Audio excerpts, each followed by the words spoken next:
Dear students, today we will start water cycle. Have you wondered how does it rain come and what causes rain? Before this, first let us understand about two processes, evaporation and condensation. You have seen in your kitchen that when your mother boil water, it change into steam or water vapor. This changing of water into water vapor or a steam is called evaporation. Have you observed a puddle of water dries by itself after a few days? What causes it to dry up? Is it is a magic? No. Due to the heat of sun, the evaporation from all the water bodies like sea, river, lake and even puddle of water etc. goes on all the time and hence the puddle of water eventually dries up. Do you know why the wet cloth dries faster in the summer season than the winter season? It is because the evaporation is faster due to the high temperature during summer. Let us do some another small activity.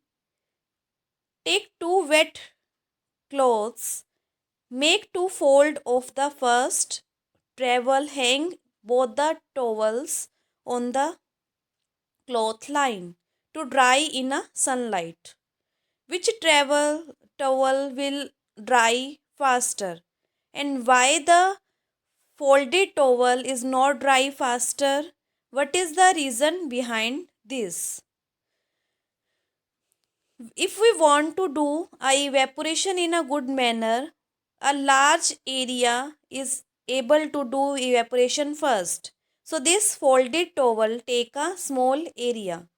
That's why it is not able to be dries up the folded towel as compared to the unfolded towel. Now condensation. You will observe a tiny droplets of water on the inner surface of the lid. Why does it come? What is the reason behind this?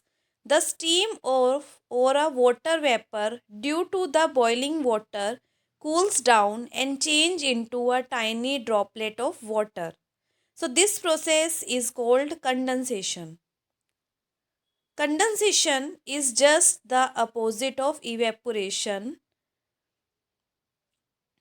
Like in the case of water vapor, from the boiling water change into droplets of water and cooling the same thing happens to water evaporated from the various bodies into a water vapor. Rise up into the sky, it meet the cool air, then the water vapor become cold and change into a water droplets. The water droplets keep collecting to form a cloud. But when there is too much collection of water droplets in a cloud, the clouds become heavy.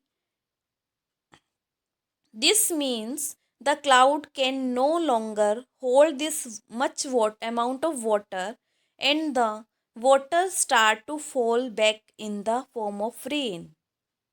So we see both the evaporation and condensation results in the rainfall.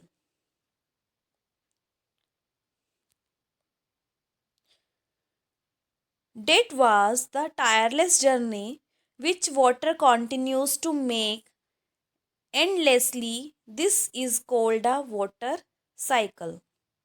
The water cycle is the journey of water take as it circulate from the land to sky and back from sky to land.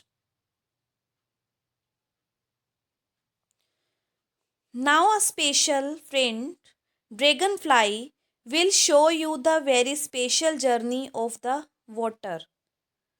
The sun play an important role in the journey of dragonfly. The sun seed evaporate water from the earth's surface. The water vapor rise up and eventually condense, forming a tiny droplets of water in the cloud. When the cloud become heavy and the are not able to hold more, they fall as a rain and fill up the ocean, river, lakes, ponds with water.